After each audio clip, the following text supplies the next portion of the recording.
Today we're focused on the top 10 banned science fiction books.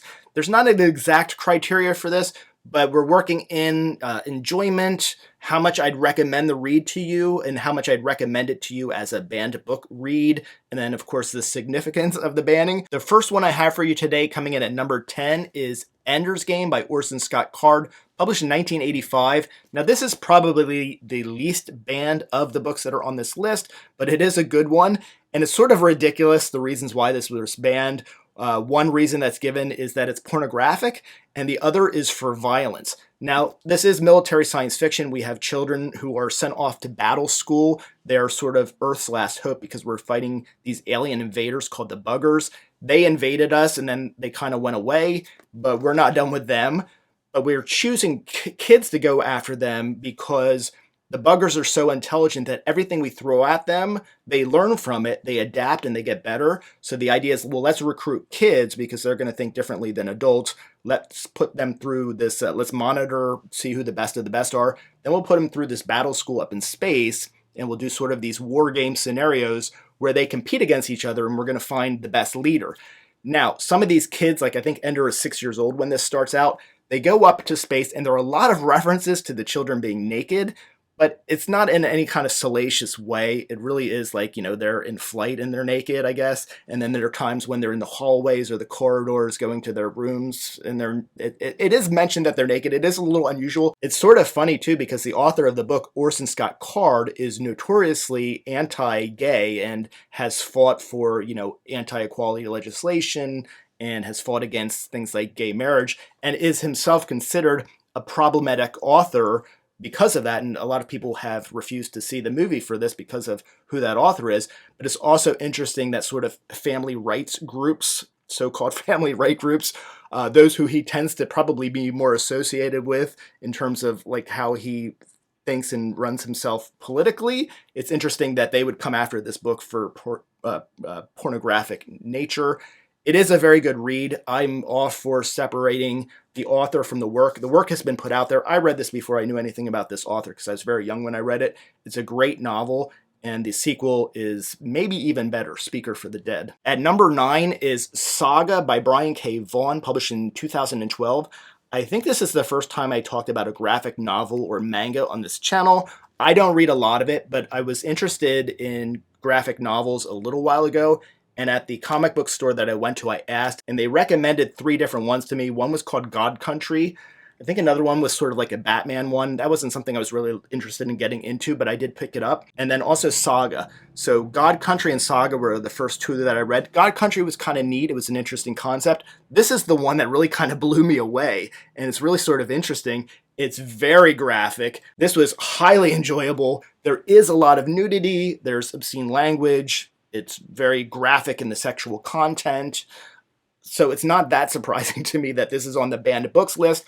I'm not a fan of banning anything. I don't agree with censorship at all. So I would rail against this being obscene. It's not something that I'm going to give to my children to read. But again, I don't think anything should be banned. I think people have to police their own households in terms of what their children are reading. But as far as just being on the bookshelf, I think it should be there. This is a great story, and it's funny because one of the things that is pointed to when this is being banned is that it's anti-family, and it's actually a really strong science fiction family-centric novel. The 2 characters that you see here on the cover come from different sort of warring factions, and they have a child together, and they're on the run because they shouldn't have done that. They should not be together. They should not be coordinating together and planning lives together. That's just not done. So there are bounty hunters that are sent after them. The dialogue is really witty. It's really harsh. Again, it's really obscene at times. There's some very graphic sex scenes. So I get it, but again, not a fan of censorship. At number 8 is Ursula K. LeGuin's The Left Hand of Darkness, published in 1969. This is a story set in space. It's part of Le Guin's Hainish cycle of novels, but it stands alone. Anytime you hear about a Le Guin novel being set in the Hainish cycle. You don't have to read the whole cycle. You should, because they're really good books. And I say should like this. You shouldn't have to read anything if you don't want to. But all of the books are really good, and they all absolutely stand alone, and you can absolutely start anywhere. You can say that about a lot of series. You really can say that about this. You could read this by itself. You could read The Dispossessed by itself. You could read The Word for World is Forest by itself. Those would be the first three that I would point you to, just because they're my three favorites of the Hainish cycle. This one, though, is really interesting to me. I really love the character exploration in this. So even though this is most well known for sort of bending the rules of gender, or exploring gender is probably a better way to say it, there is this envoy from the Acumen, which is sort of this loose confederacy of planets, and they've come to this planet Gethin, also known ecumenically as Winter. They've gone to sort of explore and see, would these guys be a good fit to join our conglomerate or the Acumen? And we have these two characters that meet, and they're very different politically, culturally, but they end up in this situation where they have to trek across the rough terrain of this planet. It's called the Gobrand Ice. It's very treacherous, and they're very different. They don't necessarily trust each other, but if they're going to survive, they have to. So their interactions and how they come to find an understanding is what really sells this novel. Where this novel has become most popular is in the gender non-conforming rules, in that the people of Winter, the planet Gethin, are intersexed. So they sometimes present male, they sometimes present female. And I've always found that interesting about this, especially because this is being banned because it's exploring gender. But if you think about it and you just start from the beginning, you're like, oh, I want to write a science fiction story. Wouldn't it be interesting if, and if you just start there, like, what is there to object about? Like, what if, you had both genders? So, like, we don't know what an alien race would look like. That's sort of interesting to explore. But the time at which this was done, you weren't talking about gender like that. And so it ruffled feathers. And of course, those of the puritanical mindset came down pretty heavily on this. At number 7 is Slaughterhouse-Five by Kurt Vonnegut, published in 1969. This is tagged as having explicit sex, obscenities, violence. Probably the real reason is that it doesn't really extol the greatness of the United States. That's a common theme in some of Vonnegut's writing. It doesn't extol the value of war or our role in wars here in the United States.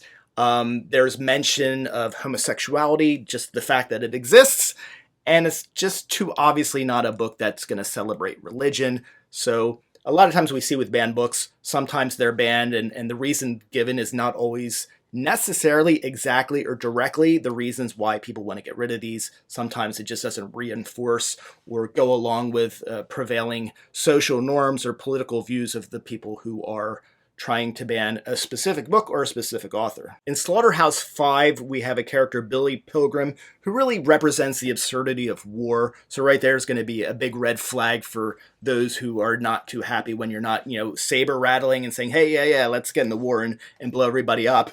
And he has these moments of recalling his time in the war, and specifically his role and his witnessing of the bombing of Dresden, and the impact that has on his life. And it's not clear to the reader, does Billy have all of his mental faculties there? There are some aliens in this book that we're not sure about their true existence or their intention or their purpose necessarily. That's for the reading experience, for you to discover and think about for yourself. In the book, we find Billy constantly being pulled back to the time when he was witnessing the bombing in Dresden and his experience there. And through his eyes, we get to sort of see that trauma and really get a feel for, not really get a feel for because I don't think you can mimic that, but Vonnegut is, and a lot of this is based on his own experience in the war, is really giving us something to think about in terms of what happens after war is over. And so in that, there are a lot of questions about humanity. As with any banned book, I think just knowing that something is a banned book is a great reason just to pick up a book and read it. This is one absolutely too. It's not going to be the most engaging read. It's not even my favorite Vonnegut book, but that's definitely something that I think is worth reading, and folks should not avoid reading it just because it's on a banned book list. Number 6 is Aldous Huxley's Brave New World, published in 1932. Most common reasons for banning this are listed as promiscuous sex, drug use, adult themes like suicide. All of those things are pretty much present in here. But when we think about what are the real motivations, political ideology, the opposite of family values, it challenges capitalism, maybe. And it's not that it doesn't have these issues, but again, as with a lot of banned books, the motivations for why people are banning these now don't always directly correspond with what's actually in the book. When this was first written, and decades since, obviously there have been attempts to ban this, and maybe they were a little bit more authentic. But obviously now when you hear about it, it's more that latter list, the political ideology, opposite of family values, rampant, I don't even want to say rampant, but open-minded views about sex. And that's not going to be okay for some people. Brave New World is Huxley's imagining of the future where we value contentment over almost anything else. The idea of we don't want to be bothered by anything. We just want to go about our business. We don't want to have to change how we think. We don't want to be open-minded to the rest of the world. And consumerism thrives in this. So consumerism just kind of dominates everything. We keep everybody just very complacent and content through the use of this drug called Soma. You pop your pill and you're good to go. You don't want for anything and you're just really comfortable with your life. There are great warnings in that, and Huxley presents all of that in this novel. We also have a really interesting look at eugenics.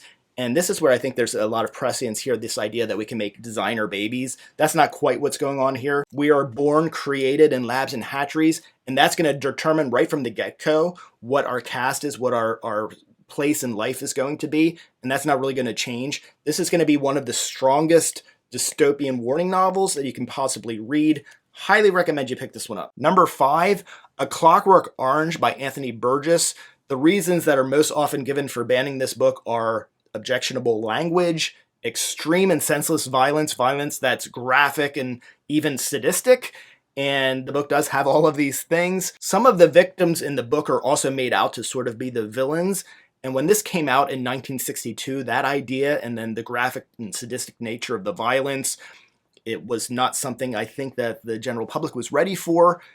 Those things all do exist in this book. I think the part that's not said out loud as much in this book with this group of roaming thugs, these sadistic thugs, is that there is an anti-law enforcement tone, and you just don't do that. This is a really, really shocking and stunning and violent read. I very much like this. I don't like those things, but this is a very dark and haunting read. It is thrilling at times. It will stir your emotions. It's definitely something that I think is worth reading because it is one of the great dystopian novels that we have. So don't let it being a banned book be the thing that keeps you from checking this one out if you haven't read it already. Number 4 is Cat's Cradle by Kurt Vonnegut, published in 1963. Yes, Vonnegut seems to get under people's craw quite a bit. This is banned mostly because the mocking of science and religion, and especially mocking religion using satire. It's not just sort of questioning religion, but it's sort of presenting it as absurd. And the book definitely does that. It's not unusual to have religion sort of questioned or put under the microscope when you're reading science fiction.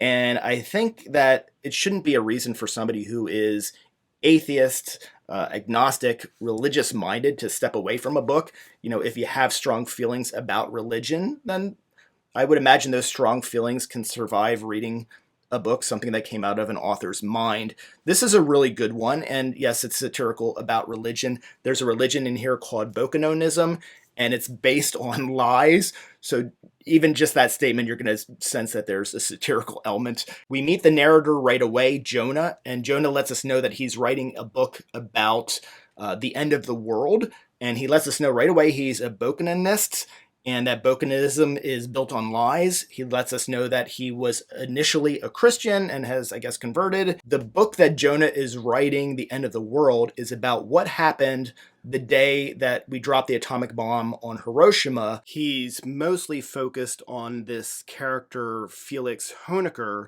who's part of the team, and really probably the most important person of the team. He's a fictional character, sort of a stand-in for maybe Robert Oppenheimer. And he wants to know what were people doing, what were important people doing on the day that the bomb was dropped. And it centers on Honecker and his 3 children. Now, Honecker is since deceased, and his 3 children, Newt, who is not very politically correctly referred to as a midget. Obviously we would use person of short stature nowadays. The time in which this is written, I assume that may have been more of an accepted term, as terrible as that sounds. His sister, and then the brother, Felix Honecker. And the brother is now a general on this island called San Lorenzo, and San Lorenzo is sort of ground zero for this religion, Bokenanism. And I'm not going to talk about this because I'm just doing short blurbs, so I'm not going to talk about too much about San Lorenzo. Throughout the course of the novel, Jonah is going to tell us about Bokenism, get us familiar with some of the terms and some of the things that they believe and how religion might be a lie. Through the book, we're going to discover the type of person that Felix Honecker was, the type of scientist he was, but also the type of father he was and the type of person he is. And then we're also going to learn about the personalities of his children, Newt's sister and Newt's brother, and their role in this story. The science fiction in this story is this compound called Ice-9, which Felix Honecker developed before he died because the military approached him and was complaining about how, it's really tough when we're bogged down in sort of swampy areas. Can you do something about it? And Felix Honecker is this kind of go-get-em type of scientist, like present a problem and I'm going to find a solution for it. Well, the solution he comes up with is Ice-9, and the problem is that if you were to actually use Ice-9 and go to a swampy area, it's going to, and just a little molecule of it touching a wet area is going to turn any other wet area that's connected to into ice. So that means eventually that's going to reach to like a stream or something like that. And if it touches the stream, that's going to flow into a river and a river into the ocean. So you have the idea that you could just drop this Ice-9 in a creek and you're going to freeze the entire world. That is a huge threat. Read this for the science fiction and the threat of the Ice-9. Read this for the banned elements of the satirical approach to religion. It's really rich and it's really rewarding in that respect. But most rewarding in this are the characters. Everybody you meet is interesting and plays their role, whether it's one sentence or one paragraph that they have. There's a purpose for that character to be there. Number 3 is The Handmaid's Tale by Margaret Atwood, published in 1985. If we're being honest, this is on here because many aren't okay with a book that shines a light on the idea that maybe male-dominated society might try to restrict women's liberty. But let's go with the cover story. There's sexuality, obscene language, and violence. We can't have that, right? So again, this is another one of these books where we look at why is it banned, and you can make an argument for all those things that are there, not a good argument for it. But we also look at what are the intentions, what are the motivations? And the reason I have this so high on this list at number 3, it's not because this is my 3rd favorite read on the list. It isn't, but I do enjoy the read. But if I was just going on that, this might be closer to number 10 rather than closer to the top, number 3. It's the significance of this being banned. In modern times, if you pull up any banned book list, this is one of the first ones that you're going to see. So why is the opposition to this one so much more vehement than some of the other books on this list? And, you got to imagine, a lot of this has to do with maybe conservative groups, religious institutions that are pretty much okay or maybe not talking a lot about the disparity that does exist among genders. And this is a book that doesn't stand for that. It pulls back, opens the curtain, says, look, there is a disparity. And if we don't do something, or not necessarily if we don't do something, but here's a warning what that could look like to the extreme. And so some of these groups are not going to be very enthusiastic about that. The Handmaid's Tale is core dystopian fiction. We get the first-person point of view of Offred, a woman who's navigating a patriarchal, fundamentalist-controlled society in which women have no rights. Where the novel excels is the gut-punch feeling of how unjust and how immoral this theological dystopia is, while we're left to wonder how society found its way to this extreme version of our world. Filling in those blanks starts with acknowledging uncomfortable truths about our past and our present. Number 2, 1984 by George Orwell, published in 1949. The reasons most often given for banning this one are obscenity and pro-communist themes. Both are quite a reach, and it's clear that the powers that be don't like the message of free speech and ridiculing censorship. In 1984, you have to think the way that the party wants you to think, it's not enough to just support what the party says. Like, we could be at war with East Asia, and then the party decides tomorrow that we're not. You can't just be like, okay with like, okay, the party wants me to say we're not at war with East Asia and believe it, even though that might actually still be going on. I'm great, I'll go with that. You can't just do that. You actually have to do what's called doublethink. You have to think about it and recognize we were never at war with East Asia, and we're not at war with East Asia now. And you have to convince yourself of that. That's how obtrusive the government is. This is surveillance state warning fiction. We follow a character who is maybe questioning this a little bit, and we see what happens when you question the powers that be. The number one book on the list today is going to be Fahrenheit 451 by Ray Bradbury, published in 1953. The reasons most often given for banning this book are graphic content, civil unrest or disobedience, going so far as to suggest that it promotes overthrowing the government, and guess what? There's some vulgar language. All of that is BS. I think for me, like, the main reason this one is banned, or why, people automatically are like, oh, we got to get rid of this one, is because it's a book about book burning. And there are those in our society that want to have free reign whenever they find something objectionable. They want to ban books and maybe even, show how much they hate the ideas. They want to burn books. So a book like this that's sort of drawing a line and talking about how bad censorship is and pointing out how ludicrous the idea of burning books is and how wrong it is, that's a no-no, because then, the idea is that anybody who would even consider banning a book looks like an idiot. And well, guess what they do? And they deserve to have a book like this exist that points out how ridiculous it is. Bradbury does an excellent job of using this book to basically embarrass those puritanical types who aren't in favor of people knowing too much or people thinking about challenging societal norms. So in this book, Fahrenheit 451, we have a character who is a firefighter. And in this world, the firefighters aren't there to save your house when it's burning down and come and shoot it up with water. No, they come to burn your house down. If it's found or rumored that you have books in your house, they're going to come and they're going to find you and they're going to burn your house down. And in some cases, you might even be in the house when they do it, because it's such a terrible, terrible crime to have books. This is one of my favorite books on the list. It's probably not my number one on this list, but it's up towards the top of the list. But it's really how in your face the idea is. We're talking about banning books, and the idea in this is that we're burning books and books are banned. It's just so on the nose, and it's, the idea of questioning authority. Anybody who hasn't read this, 1984, Brave New World, especially those three books, are the ones on this list that I would most strongly recommend to readers. Thank you for watching. I'm Michael Everts, and this is Fit to be Read.